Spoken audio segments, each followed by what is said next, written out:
وهذا أشقاه فهو بعيد. أحمده وأسأله من فضله المزيد، وأشكره شكرا مكرونا بالتهليل والتسبيح والتحميد، وأشهد أن لا إله إلا الله وحده لا شريك له الولي الحميد، وأشهد أن محمدا عبده ورسوله أفضل الرسل وأشرف العبيد، صلى الله على سيدنا محمد وعلى آله وأصحابه صلاة لا تفنى ولا تبيد، وسلم تسليما كثيرا. أما بعد فيا عباد الله، أوصي نفسي وإياكم بتقوى الله وطاعته لعلكم تفلحون. فقال تعالى: يا أيها الذين آمنوا اتقوا الله حق تقاته ولا تموتن إلا وأنتم مسلمون. الله أكبر الله أكبر الله أكبر ولله الحمد. Ma'asyiral muslimin rahimakumullah. Mungkin di antara kita pernah mendengar satu pernyataan yang semacam ini, yaitu di antara hikmah wajibnya puasa Ramadan adalah agar kita bisa ikut merasakan rasa lapar dan dahaga saudara kita yang fakir dan miskin. Pernyataan ini mungkin ada benarnya, tapi tentu saja masih perlu dijelaskan lebih lanjut. Mengapa? Sebab jika berhenti di sini, maka bisa muncul pertanyaan lainnya, yaitu jika demikian hanya sebatas itu saja, mengapa orang fakir miskin juga tetap wajib berpuasa Ramadan? Bukankah selama ini mereka sudah sering merasakan lapar dan dahaga? Dalam konteks saat ini bahkan saudara-saudara kita di Gaza sudah cukup lama merasakan lapar dan dahaga akibat serangan Zionis yang diadakan. Lalu bagaimana seharusnya kita memahami hikmah di balik kewajiban puasa Ramadan secara komprehensif ini? Allahu Akbar, Allahu Akbar, Allahu Akbar, walillahil hamd. Ma'asyiral muslimin rahimakumullah. Sebagai manusia, kita memiliki hawa nafsu, seperti nafsu makan, nafsu minum, nafsu syahwat biologis, dan lain-lainnya.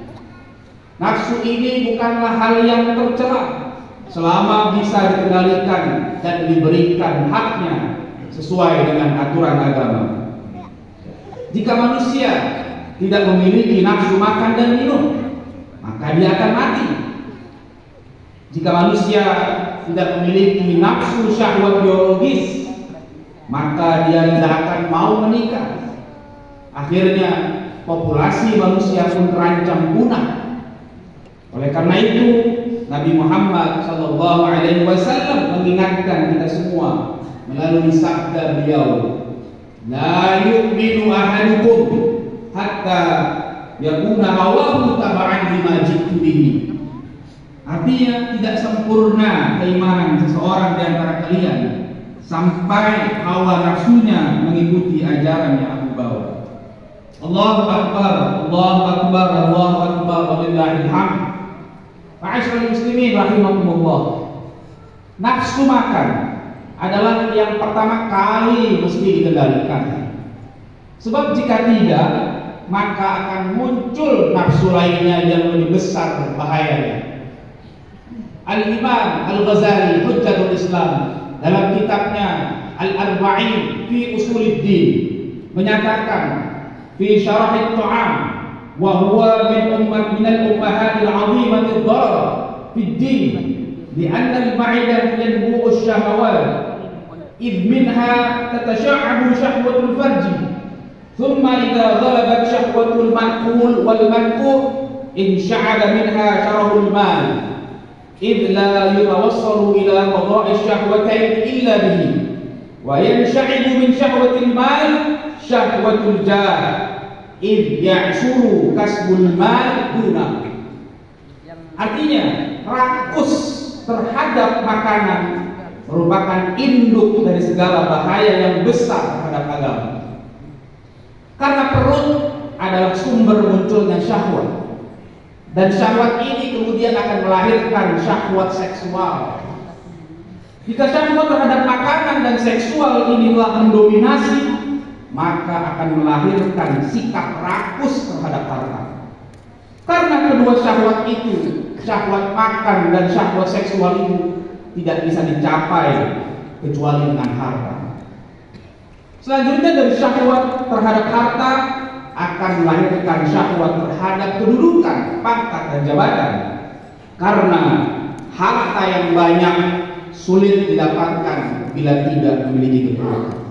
Demikianlah pesan Imam Al-Ghazali. Jadi nafsu makan ini bukan perkara sepele. Jika tidak dikendalikan, maka bisa menimbulkan dampak negatif yang sangat merusak pribadi dan juga masyarakat.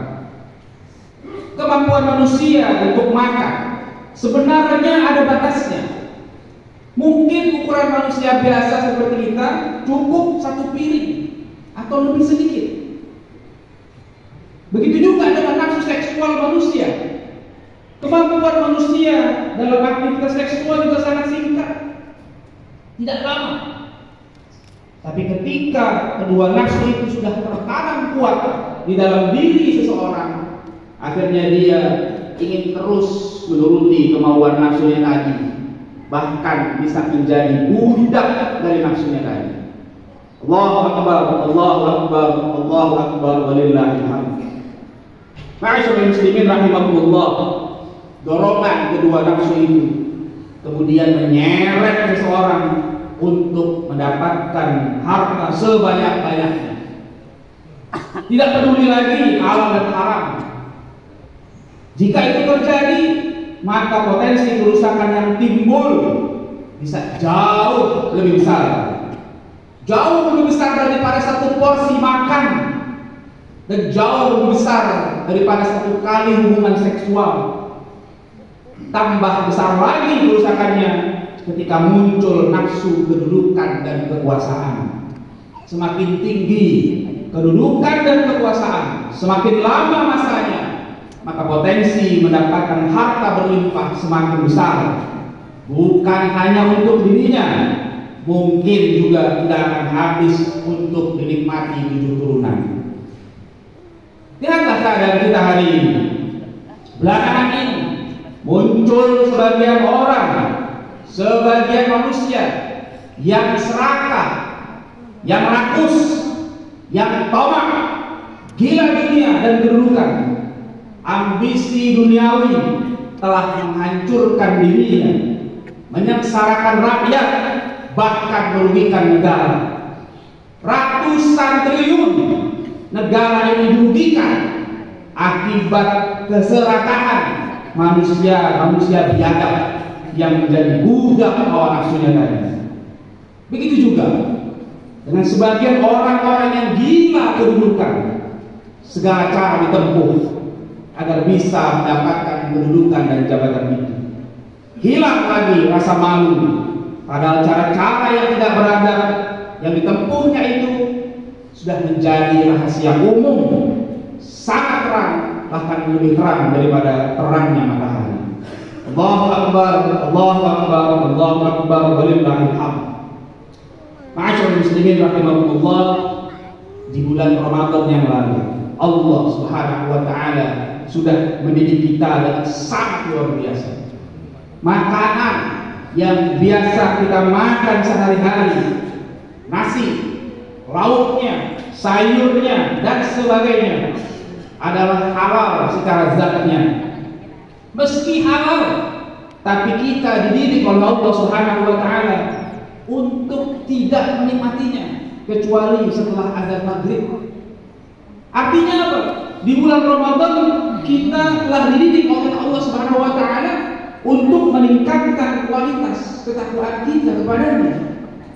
Bukan hanya sebatas menjauhkan yang haram, tapi juga menjaga diri daripada yang halal, sesuai dengan aturan dari Allah Subhanahu wa taala. Artinya apa? Jika yang halal pun bisa kita tinggalkan karena tunduk kepada aturan Allah, apalagi yang jelas haramnya, tentunya kita tidak pernah mendekatinya, apalagi menikmatinya. Nah, kalau muslimin rahimahumullah, inilah di antara hikmah agung di balik kewajiban puasa di bulan Ramadan, agar kita menjadi manusia yang semakin bertakwa, menjadi hamba Allah Subhanahu wa taala yang sesungguhnya, bukan menjadi budak nafsu yang membinasakannya. Teruslah berjuang mengendalikan hawa nafsu, makan dan seksual. Carilah harta dengan cara yang halal dan gunakanlah untuk hal-hal yang diridhoi oleh Allah Subhanahu wa taala. Tunaikanlah kewajiban zakat, tambah lagi dengan sedekah yang sunnah, agar harta kita menjadi harta yang berkah dan bermanfaat. Silakan raih kedudukan dengan cara yang benar, tapi jagalah amanah kedudukan itu untuk mewujudkan keadilan sosial dan mensejahterakan rakyat. Dan ingatlah bahwa semua itu adalah nikmat sekaligus ujian dari Allah Subhanahu wa taala. Segala nikmat akan dituntut pertanggungjawabannya, dan segala ujian akan dinilai apakah layak naik derajat atau justru jatuh ke tempat yang serendah-rendahnya. Nauzubillah min dzalik. Ma'asyiral muslimin rahimahumullah, inilah khutbah singkat yang bisa kami sampaikan pada kesempatan pagi ini. Mudah-mudahan membuat kita semakin sadar pentingnya meningkatkan kualitas ketakwaan kita kepada Allah Subhanahu wa taala. Ramadan boleh pergi, tapi ketakwaan kita jangan sampai berhenti sampai di sini. Inna ahsanal mawa'id syafiyah kalamun man taqwa 'alaihi khafiyah. Allah Subhanahu wa taala yaqul wa bi qawlihi yahtadil muhtadun. A'udzu billahi minasyaitonir rajim. Bismillahirrahmanirrahim. Ya ayyuhalladzina amanu taqullaha wal tanzur nafsun ma qaddamat lighad wattaqullaha innallaha khabirun bima ta'malun. Barakallahu li wa lakum fil Qur'anil 'azim wa nafa'ani wa iyyakum bima fihi minal ayati wadh-dhikril hakim. Aqulu qawli hadza wa astaghfirullahal 'azim li wa lakum wa liwalidina wa liwalidikum wa li jami'il muslimina wal muslimat wal mu'minina wal mu'minat fastaghfiruhu innahu huwal ghafurur rahim.